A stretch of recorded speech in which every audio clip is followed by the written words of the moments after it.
Sometimes it's fun to try to pitch yourself against a puzzle. Try considering tonight's story as a puzzle. It's a story about a monster. That's a familiar theme in science fiction and fantasy. But tonight's story deals with an impossible monster. See if you understand enough of the relationship of living things to figure out why this monster is impossible. When men go out into space, sooner or later in their explorations, they're going to meet somewhere on some world something that's mighty darn dangerous. And the real danger is that it might be brought home unknowingly. That's a kind of unpleasant thought at times, isn't it? I wonder how deadly, how disastrous a thing might be brought home. It's past 10. Marge, when is this brother of yours getting here? Midnight? Oh, Dave, don't start getting upset about it. Sounds a little late. Don't forget it's 5 years since he was last on Earth. 5 years or no 5 years. The ship landed 7:30. It doesn't take 3 hours to get here from the spaceport. Well, maybe there's some routine he had to go through before he could leave the customs.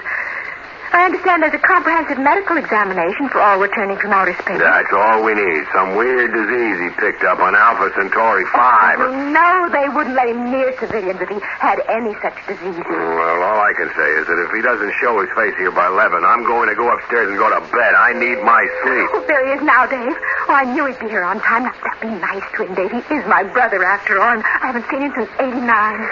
Okay, I'll be polite. I'll go let him in. Oh, there.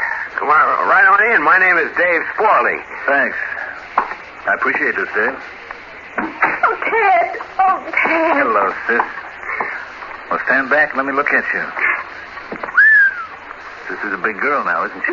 Well, I'm almost 24. I married Dave 3 years ago. Well, you haven't changed much in 5 years. Same red hair, that dimple, freckles on your nose. Was there much red tape before you could leave customs? Just a medical exam. They gave me a quick look to make sure I wasn't carrying the plague.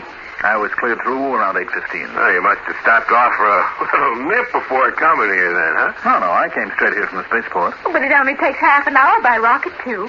No one said anything to me about a rocket tube. I took the subway. The subway? Oh, really? Now, the subway all the way out here?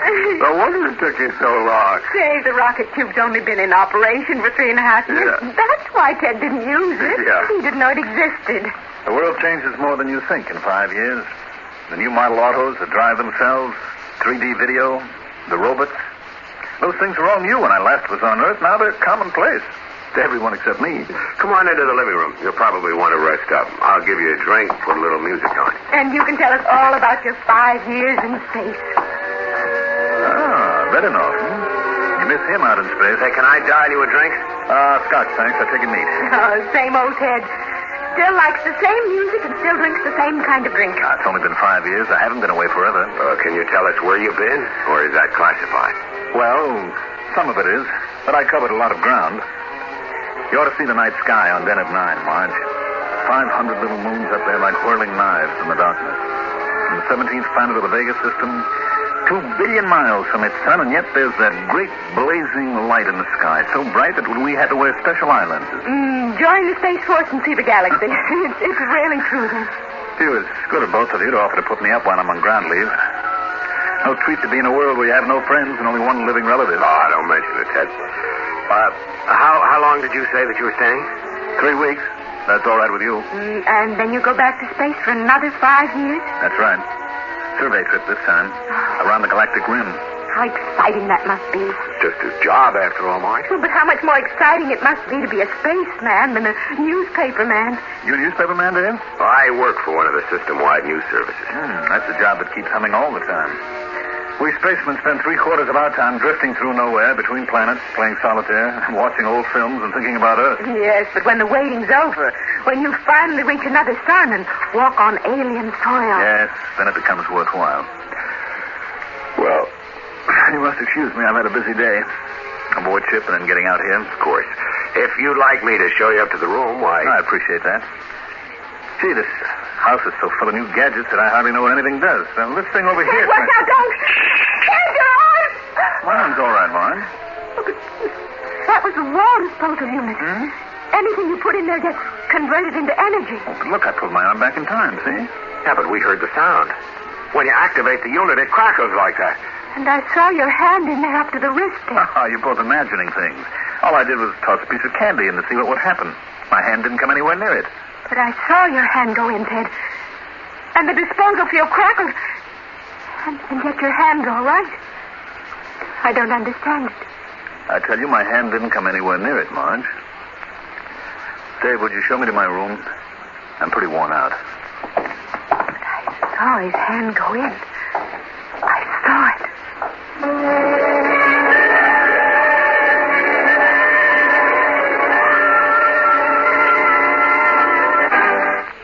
Living organism, anywhere, is to be able to meet its environment, to survive, to handle the situations it encounters, handle them at least well enough to maintain its own existence as a species.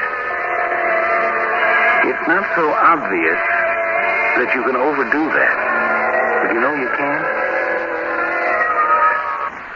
He's all moved in upstairs in the guest room. Seems pleased with the layout. Well, suppose we turn in now, huh? It's past 11, isn't it? Dave, I'm worried. About what?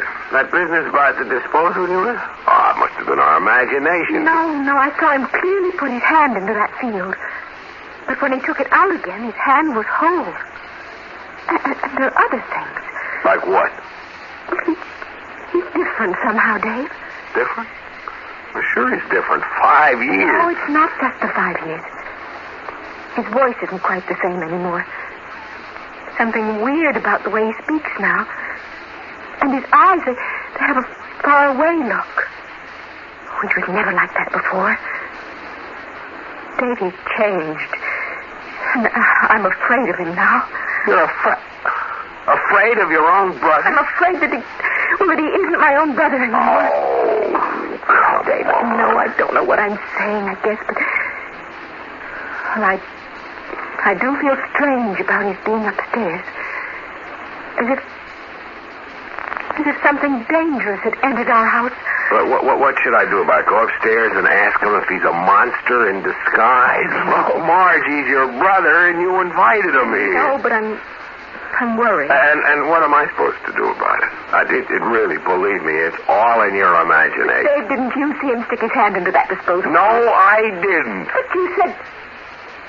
But Dave, you're just making that up. You saw it as clear as I did. What do you want me to do? Do you want me to go upstairs and ask him to leave? He can spend his furlough in some hotel. No, of course we can't do that. Well, then leave me alone. But would you do one thing for me? What is it? Go upstairs to his room. He probably isn't asleep yet, but maybe he's getting undressed. And try to get a look at him. My brother had a scar on his chest about 5 inches long, starting from his left collarbone and running down diagonally.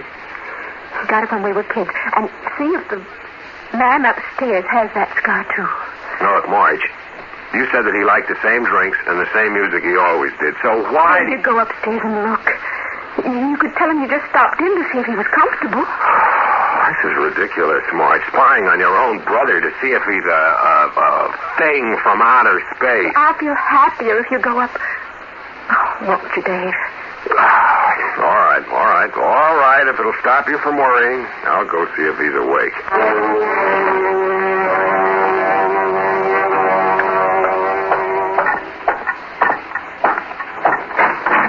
I saw your light was still on, Ted, so I figured I'd stop in. Why do you enter my room without knocking?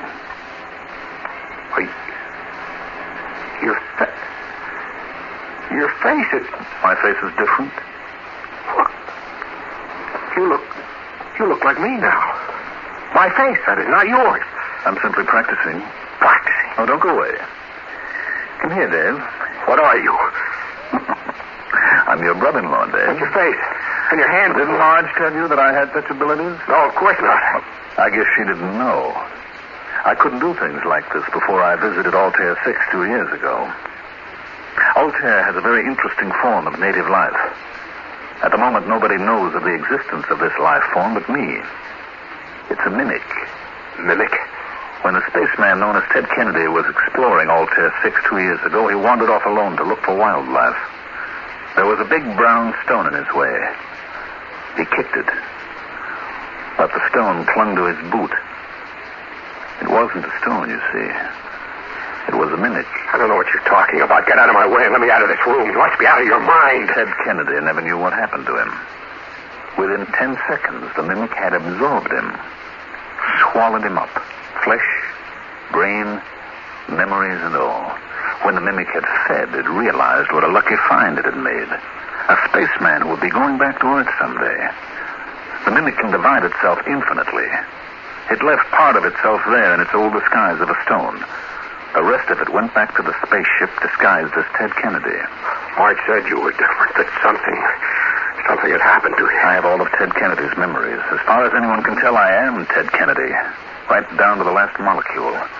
And my crew members who were all absorbed by the mimic and who are on leave now. Oh, a whole shipload is spreading all over the Earth. Exactly. Come here, Dave. Now, let go of me. Don't try to resist. It'll just take seconds, Marge! Dave. Marge! Just a moment more, then it'll be over. Marge! There. Finished.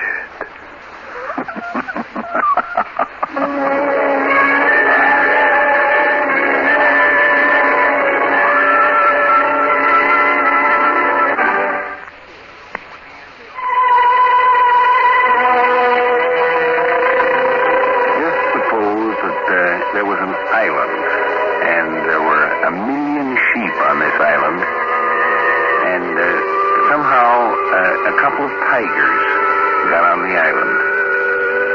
My, wouldn't they have a high old time. Eating those sheep would be so easy for them. Wonder how they'd make out, they and their progeny. My, they sure could live high, couldn't they? Ted, you were gone a long time. I was getting worried. He wasn't undressed yet. I had to wait to see the scar. Oh, he had it then, did he? Of course. Big purple slash across his chest when he got cut. Time he tried to climb that picket fence. You mean he told you how he got that scar then? What? Oh, yeah. He told me all about it. How you and he were stealing apples years ago and how the farmer came to chase you. He jumped over the fence, but he cut himself going over, and you were stuck in the orchard because you couldn't get over the fence. And he told you that? Yes. He never told anyone that story. He was so ashamed that he left his kid sister behind and tried to get away. And he made me swear that I'd never tell anyone about it. Well, he told me. I guess 5 years does change a man. Oh. Well, it's almost midnight now. You'll be dead in the morning if you don't get some sleep, Dave. Come on, let's turn in. For just a minute, Marge. Dave, why are you looking at me that way? Here. I am here. No, closer. Let me hold you in my arms. Oh, why so lovey-dovey here in the living room, Dave? Dave, you look so strange. Let me hold you. Dave, your eyes, you look different. What's wrong with you? What happened to you upstairs? What's going on in this house? Let me hold you, Marge. Let go of me. You're holding me too tight, Dave. Just a moment, Marge, and then you'll be one of us. Dave, what are you doing to me? Dave, I don't understand it. You're hurting me. Only a moment more before absorption, then you'll be part of us, like you and me and Ted, and soon the whole world. Dave, no! Marge. That's all there is to it, see? A few moments while our organism absorbs yours, then the split, and a new Marge Spaulding appears. It's odd. I remember everything I did as Marge, clear and sharp. Only now I'm you too, Dave. And Ted. And all the members of Ted's ship crew. And soon, everyone in the world, all merged into us. I see it's all over. I waited until you had converted it. Yeah, we better sleep now, build up our energy, and every time tomorrow we get someone alone... We convert him into us. Simple. Quick. All this food waiting for us on this planet. Billions of human beings. All ours.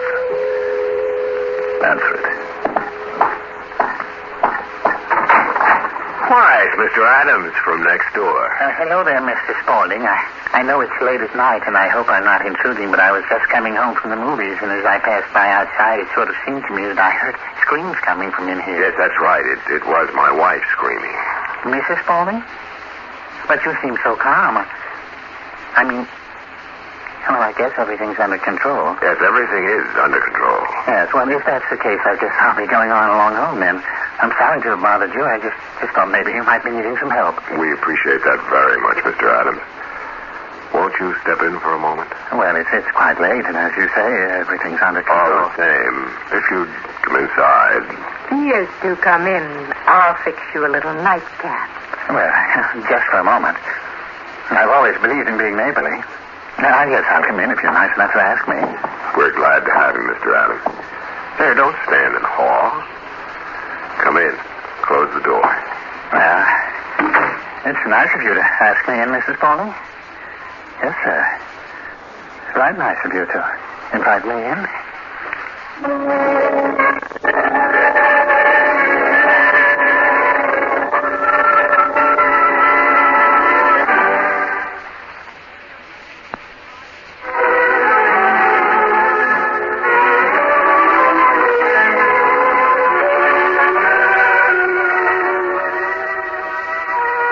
Happened to those tigers on that island with a million sheep? They'd starve to death, of course. They'd eat all the sheep. Then there'd be nothing to eat but tigers. They aren't good eating, I understand, even for a tiger. What do you think would happen to a monster on any planet, which is just an island in space, that became so successful that nothing could fight it? It'd starve to death, of course. That's an impossible kind of monster. There never could be such a monster as is discussed in this story.